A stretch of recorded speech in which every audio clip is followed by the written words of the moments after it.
Well बावलो, कैसे हो मेरे फ्रॉमली फ्रॉम लवर्स। सीजन 4 की कहानी अब एक नए पड़ाव में एंट्री कर चुकी है, जहां टारगेट क्लियर है, इस कर्स्ड टाउन को तोड़ना और उस इविल एंटिटी को हराना। और इस जर्नी में एक और कदम आगे बढ़ाने वाला है एपिसोड 2, क्योंकि मेकर्स ने प्रोमो में कुछ ऐसे क्लूज ड्रॉप किए हैं जो क्लियरली सिग्नल करते हैं कि नेक्स्ट एपिसोड काफी पावरफुल होने वाला है। तो चलो करते हैं ब्रेकडाउन डिटेल में कुछ सॉलिड थ्योरीज के साथ, ताकि आगे की स्टोरी का एक रफ आइडिया मिल सके। सबसे पहले ओपनिंग सीन में ही हम देखते हैं जूली रैंडल से कहती है कि तुम्हें मेरे साथ रूइंस में चलना होगा क्योंकि मुझे उसे बचाना है। I need you to come back to the ruins with me. Why?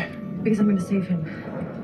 लेकिन सवाल यहाँ ये स्टार्ट होता है, उससे कौन? क्या जूली अपने डैड जिम की बात कर रही है? फिलहाल टाइमलाइन के हिसाब से देखा जाए तो जिम ही वो कैरेक्टर है जो मिसिंग है, तो सबसे लॉजिकल गैस वही बनता है। लेकिन आगे बढ़ने से पहले एक कंफ्यूजन क्लियर करना जरूरी है। काफी लोग न्यू जूली और ओल्ड जूली में कंफ्यूज हो रहे हैं। तो सिंपल समझो, जिस जूली ने जिम को मरते हुए देखा वो फ्यूचर वाली जूली है, और जो लॉन्ग हेयर वाली जूली टाउन में प्रेजेंट है वो करंट टाइमलाइन की मेन जूली है। और प्रोमो में जो हम देख रहे हैं वो बेसिकली इसी स्टोरी वॉक का पार्ट होने वाला है। अब वापस आते हैं मेन प्लॉट पर। सबसे बड़ा सवाल, जूली को कैसे पता कि जिम डेंजर में है? क्या उसे कोई नाइटमेयर आया है, या फिर एपिसोड 1 के एंड में जो पैरानॉर्मल एक्टिविटी हुई थी घर के अंदर, उसने इनडायरेक्टली हिंट दे दिया कि जिम या तो मर चुका है या किसी बड़े खतरे में है, और इसी वजह से जूली डेस्परेट है अपने डैड को बचाने के लिए, रूइंस में जाकर स्टोरी वॉक करने के लिए।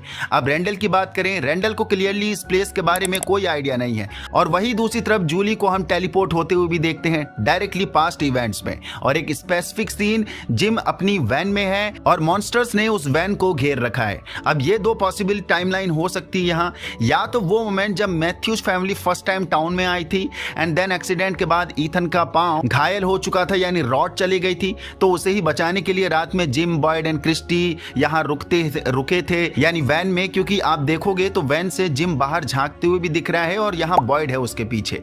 या फिर ये सीन सीजन 2 वाला इंसिडेंट भी हो सकता है, जहां रैंडल की स्टूपिडिटी की वजह से सब जंगल में फंस गए थे रात को।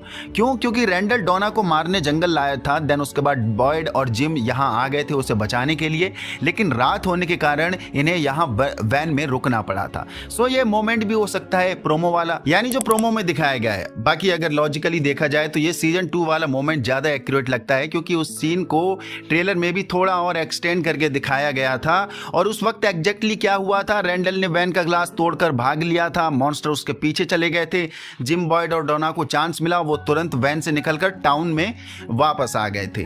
और नेक्स्ट मॉर्निंग रैंडल मिलता है अलाइव जंगल के बीच में, लेकिन कंप्लीटली पजेस्ड स्टेट में। उसकी आंख व्हाइट थी, वही कीका बक्स अटैक वाले मोमेंट के बाद जो व्हाइट आंख होती है वैसी ही। एंड यही सबसे शॉकिंग चीज थी, मॉन्स्टर्स ने रैंडल को मारा नहीं था, जिंदा छोड़ दिया था। और प्रोमो में भी जो इस बुढ़ी मॉन्स्टर का अटैक सीक्वेंस दिखाया गया है किसी के ऊपर, हाई चांसेस है कि वो रैंडल पर ही अटैक कर रही होगी, क्योंकि वही एक बंदा था जो उस रात जंगल में अकेला भागा था। बाकी अब इंटरेस्टिंग पार्ट ये है, जूली यहाँ आई थी जिम को बचाने, लेकिन हो सकता है उसे यहाँ और भी इंपॉर्टेंट इंफॉर्मेशन मिल जाए। अगर जूली रैंडल के पास्ट को ऑब्जर्व करती है तो शायद ये पता चल सकता है कि उस रात रैंडल के साथ एग्जैक्टली हुआ क्या था, मॉन्स्टर ने उसे क्यों छोड़ा, और उसके बाद जो कीका बग्स वाली प्रॉब्लम स्टार्ट हुई थी टाउन में सीजन 2 में, उसका ओरिजिन क्या था। एंड देन कैसे रैंडल, मिरिल और जूली की सोल ट्रैप हुई थी उस मोमेंट के बाद, जिसे बॉयड ने रूइंस प्लेस में जाकर सीजन 2 के एंड में म्यूजिक डॉल तोड़कर इन्हें आजाद करवाया था, इनकी सोल को। और यही सबसे बड़ी मिस्ट्री पॉइंट मिला था हमें सीजन 2 के एंड में।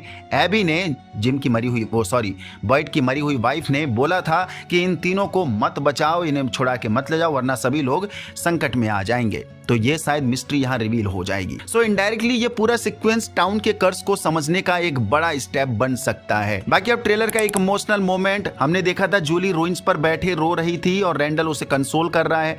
तो क्या यहाँ जूली को फाइनली पता चल जाता है कि जिम मर चुका है, या उसकी डेड बॉडी देख ली होगी?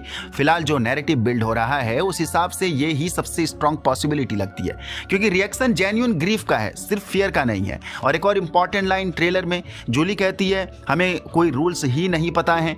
Everything here is impossible, but it's also real. इसका मतलब क्लियर है, स्टोरी वॉक कंप्लीटली अनकंट्रोल्ड है। जूली मल्टीपल टाइमलाइन टाइमलाइंस में जा रही है बिना किसी कंट्रोल के, और कई बार ये थ्रेट भी हो रही है, मरते मरते भी बच रही है। दैट्स वाई ये बात यहाँ बोलने का मतलब बनता है जूली का।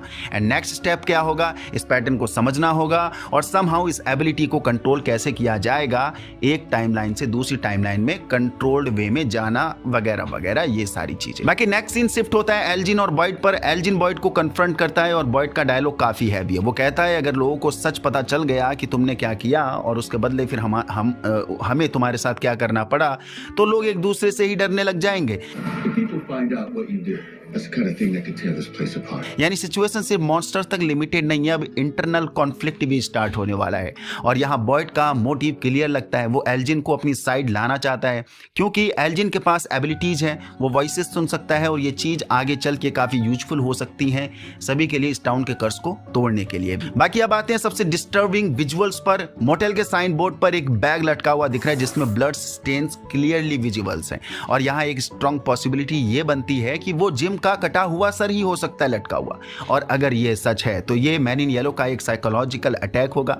टारगेट टैबिथा है, पर्पस फैमिली को कंप्लीटली ब्रेक करना, मेंटली डिस्ट्रॉय करना, क्योंकि जस्ट जिम के घर के बाहर ही ये सारा कांड हो रहा है। क्योंकि टैबिथा और जेड दोनों ऐसे कैरेक्टर्स हैं जिन्हें इस टाउन के पास्ट की डीपर अंडरस्टैंडिंग्स है, नॉलेज है और इंफॉर्मेशन है। कैसे ये कर्ज तोड़ सकते हैं उसका सॉल्यूशन भी इनके पास है। That's why so man in yellow का ये मूव चलकर उन्हें अंदर से तोड़ना ही है ताकि उनका रेजिस्टेंस फ्लो टूट जाए। और फाइनली ईथन का रनिंग सीन और जूली का वो एक्सट्रीम रिएक्शन। ये सब के बाद यहाँ दो पॉसिबिलिटीज हैं, ये या तो एपिसोड 2 का ओपनिंग सीक्वेंस हो सकता है या फिर स्टोरी वॉक के बाद का मोमेंट होगा। लेकिन अगर हम सब कनेक्ट करके देखें तो स्ट्रॉन्ग चांसेस हैं कि टाउन को ऑलरेडी पता चल चुका है जिम की डेथ के बारे में यहाँ पर इस मोमेंट में, अगर ये हम ओपनिंग का सीन मान रहे हैं। और अगर उसकी डेथ पब्लिकली डिस्प्ले हो चुकी है जैसे कि ये बैक थ्योरी सजेस्ट करती है, यानी वो हेड वाला, तो ये पूरा टाउन के लिए एक साइकोलॉजिकल ब्रेकडाउन मोमेंट बन जाएगा। तो ओवरऑल एपिसोड 2 सिर्फ एक कंटिन्यूएशन नहीं होने वाला है, ये एक टर्निंग पॉइंट हो सकता है जहां जूली अपनी एबिलिटी एक्सप्लोर करेगी, स्टोरी वॉक वाली। रैंडल का मिस्ट्री डीपन होगा, वो जो सीजन 2 में क्या हुआ था वो वाला मोमेंट। एल्जिन और बॉयड का अलायंस बिल्ड होगा क्योंकि एल्जिन कहीं ना कहीं इनसे खफा है, होना भी चाहिए। एल्जिन को इन लोगों ने बहुत बुरी तरीके से हर्ट जो कर रखा है। और टाउन का मेंटल ब्रेकडाउन स्टार्ट होगा, ये सब चीज़ें। और ऑनेस्टली अगर ये सब सही डायरेक्शन में एग्जीक्यूट हुआ तो आगे जो आने वाला है वो सिर्फ सर्वाइवल नहीं बल्कि फुल साइकोलॉजिकल वॉर होने वाली है। तो भाई ये था एपिसोड 2 का डिटेल प्रोमो ब्रेकडाउन। अब देखना ये होगा कि इनमें से कितनी थ्योरीज एक्चुअल स्टोरी में लैंड करती हैं और कितनी नहीं करती हैं। थ्योरीज सही होती है तो ठीक है, बाकी हमने एक लॉजिकल सीक्वेंस ऑर्डर में ही सब कुछ बातें करी है। मैंने अपनी तरफ से नया कुछ भी ऐड नहीं किया है। जो भी पास्ट का इवेंट यहाँ सजेस्ट करा जा रहा है मैंने बस उन्हीं को डिटेल के साथ आपको सामने एक्सप्लेन कर दिया है। तो देखते हैं और कितनी चीज़ हमें यहाँ पर बड़े ट्विस्ट के साथ नई नई देखने को मिलती हैं। मिलते हैं नेक्स्ट ब्रेकडाउन में। यहाँ तक पहुँच गए तो आपको वीडियो पसंद है, पसंद लाइक कर दीजिए, नया चैनल को सब्सक्राइब कर दीजिए।